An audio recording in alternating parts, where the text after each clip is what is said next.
Tide Talk with Webb is back. Hey, we're going to do today top 25 game breakdown and just talk about a little bit. Also, big news: Brian Kelly from LSU has been fired. Now we could probably start that game off first. They got beat 49-25 in the first quarter. LSU reeled off 14 points. Second quarter, LSU's defense stopped them cold. Third quarter, they rolled off 21 more points. And then in the fourth quarter, they rolled off another 14. LSU in the subsequent quarters was 7, 11, 0, and 7. Their offenses just struggled. Overall, Brian Kelly, his record is 34-11. Decent record, not great, not going to get you the promised land. But to be fair, he really wasn't that way at Notre Dame. I mean, the only reason he got to the national championship was because they didn't play anybody. They padded their schedule like Notre Dame's doing this year. They didn't play anybody. Now, he was a pretty good coach at Cincinnati. Apparently, the press reports are saying that he had a dispute with the athletic director, basically. The athletic director kind of wanted him to fire the offensive coordinator, and he said, well, while I'm at it, I'm just going to go ahead and fire the offensive line coach, too. Communication broke down, and they're definitely in talks right now because apparently his buyout has negotiations in there. So they got to negotiate all that kind of stuff to figure out how much money and whatnot and a longer period of time to pay it or anything. He's not a great coach. Also, we know Florida's in the market for a coach. I do find it odd that you fire him at this point. You don't just wait till the end of the year because any coach you may be interested in, let's say Kiffin, let's say Clark Lee at Vanderbilt, let's say Brent Key at Georgia Tech. Those are the top three names that are always floating around. They're still coaching, and most of those teams, 2 of the 3, are going to the playoffs. So they're not going to talk to anybody till that whole run and all that's over with. Well, that being said, I don't even know. And it's funny, you've always got John Gruden's name floating around. I don't know why anybody would want John Gruden. The only reason he even won a Super Bowl is because he took over a team that was loaded by Tony Dungy. And then after that one Super Bowl, he destroyed it. And then he went to the Raiders and made them abysmal. So I don't know why everybody's so high on that guy. Lane Kiffin's a good coach. He's a great recruiter. The kids love him. The only thing with him is he's got a big mouth. He's immature. And he's never won an SEC championship. He's never taken a team to an SEC championship. He's never gotten to the playoffs. Now, with that being said, I don't see why he would go to Florida because with NIL, you don't need to go to some of these bigger schools to win. And Florida has a history of doing nothing but firing coaches every 3 years. They, last 2 years, have played some of the toughest schedules. You give that schedule to Ohio State or Indiana or Miami, they're 500 ball. Absolutely, Miami would be 500 ball, and so would Indiana. And not only that, Lagway's not a good quarterback. Everybody knows that. He is not a good quarterback. He's like Beck on steroids when it comes to throwing interceptions. It is what it is. I hate to say it. Anyway, and in all fairness, LSU does not have a great offense this year. They're playing Texas A&M, and as an Alabama fan, I'm being honest, I think Texas A&M this week, right now, up to the work of the season that they've done, they're the best team in college football right now. I think this team right now is playing on all cylinders, and they could take Ohio State to the woodshed. I'm just being honest. And I think Indiana's a faker. Anyway, first top 25 game of the week, it was UCLA versus Indiana. Indiana beat them 56-6. Indiana's pretty good, but they're not playing anybody. I haven't seen a body of work. Depending on how it works out, they could wind up playing Ohio State, and we'll find out what they're made of when they play Ohio State. I'm not a believer in them. I don't care. They've had the most cupcake, schedule. You look at their schedule, and they played the Little Sisters of the Deaf and Blind, and they played, just the school of the, just whatever. They're just not good, and they're not playing anybody. Obviously, we just talked about Texas A&M and LSU. We already talked in a previous video about Alabama and South Carolina. That one's over. We had Wisconsin playing Oregon. Oregon beat them 21-7. It pretty much was a no contest. Oregon really wasn't going at it hard. I mean, the first quarter, second quarter, third quarter, and fourth quarter, they put up respectively 0 points first, 7-7-7 each consecutive quarter. They weren't playing hard. They knew they could walk through that one and bust it through. Not a big deal. So not a big deal with that one. Georgia Tech played Syracuse. Georgia Tech beat them 41-16. Georgia Tech is for real. I really do think they're good.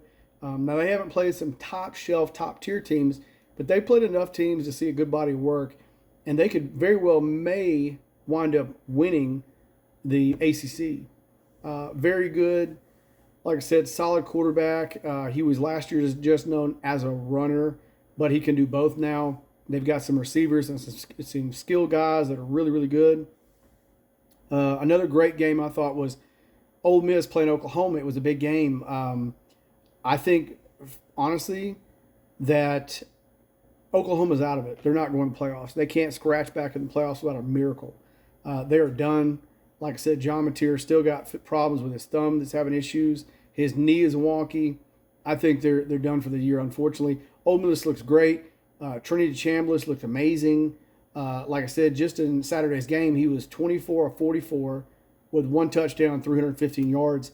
Now, it was raining like crazy, so it was hard. He was slipping all over the field, but he was making things happen when they had to have them, when they had to make it happen.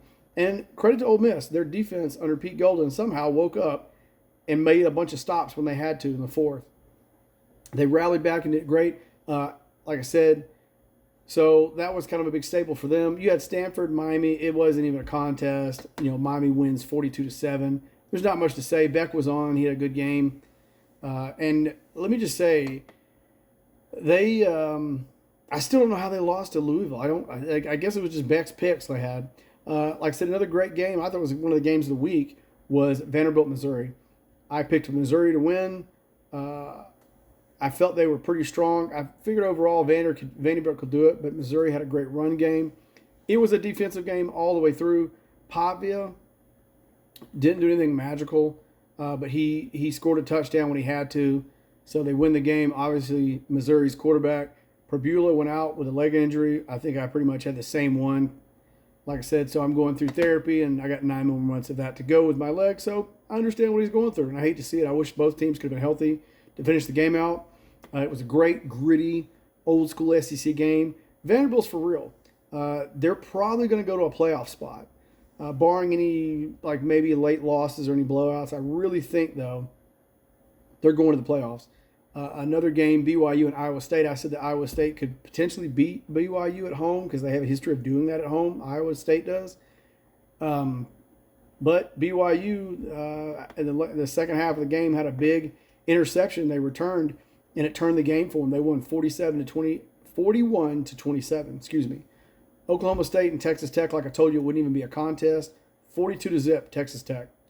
Virginia and North Carolina, I was way off. I was way off with this one. It was a defensive game. Belichick got cocky at the end. Instead of tying the game up, he went for 2 and lost. Like I said, they're just hot garbage. They're really bad. Virginia's pretty good. They're putting together a solid little resume. Like I said, they're 4-0 in conference, 7-1 overall. They're a sneaky little team. They'll get up on you and they can beat you. And they've got a pretty darn good quarterback. He's shifty, got a good arm. They're dangerous. Like I said, I predicted Tennessee would rebound this week, but the old nags of Tennessee defense showed up again. Tennessee won 56-34. Tennessee, they just don't have a good defense. They just don't. They crumble. Now, their offense is amazing. That Aguilar kid, the quarterback for Tennessee, I mean, he was 20 of 26, 396 and 3 TDs. I mean, they are pretty darn good. I mean, they are really – and then that Brazel wide receiver they got, I mean, he had four receptions, 138 yards, and 1 TD. That kid's great. I wish he'd come to Bama in the portal next year. I mean, he's great. Anyway, they finished out that strong. I think their chances to go to the playoffs are kind of done.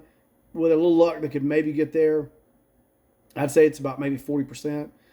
I got this one wrong, guys. South Florida playing Memphis. Memphis took it to them. They didn't stop. They didn't check up, and their defense shut out South Florida in the fourth. And that was a huge thing for them. While Memphis scored 17 points in the fourth, Memphis won 34-31. That was a big one. Boston College and Louisville. Like I said, Louisville pretty much easily won 38-24. Baylor and Cincinnati. Like I said, I thought Baylor, because they had a little bit better athletes, maybe they could win. I was 100% wrong. Cincinnati beat them 41-20. Texas Then Mississippi State, I thought Mississippi State, like I said, could give them big problems, and they did. And like I said, good Lord, Texas scored 24 points alone in the fourth quarter. I mean, it was insane. And then, like I said, in the fourth quarter, all Mississippi State could do was get 7 points. And so they turned it around, one of the biggest comebacks they've had since the mid-2000s. Hats off to Texas. They found a way to win it. Unfortunately, Arch Manning got hurt. They brought their backup quarterback in. He did enough to win the game. So hats off to Texas. You beat a good, solid Mississippi State team. I don't care what anybody says. They may be 0-4 in conference, but they are not a pushover. Illinois played Washington. I called this one. I thought Washington could upset Illinois.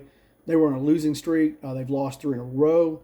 Washington quietly put it on them. Like I said, their quarterback for Washington had 280 yards and 4 TDs. Like I said, Boston, their wide receiver, had 153 yards and a TD. They just put it to Illinois. When you're ranked where Illinois is, they shouldn't be putting it to you as an unranked Washington. They shouldn't, but they did. It was great. I also called this. I thought that Arizona State could have a letdown emotionally after that big game they had last week, even though Texas Tech's quarterback wasn't playing. And I said Houston was pretty good. Don't overlook Houston. Houston beat them 24-16. I called that one. And then I called this one, Michigan and Michigan State. Michigan handled them easily, 31-20. Not a big deal. Like I said, it was over. That was kind of the wrap-up for the weekend, like I said, so quickly. But a lot of things happening. A lot of things will be changing around. A lot of agents are on the phone trying to get coaches. It's going to be a wild ride.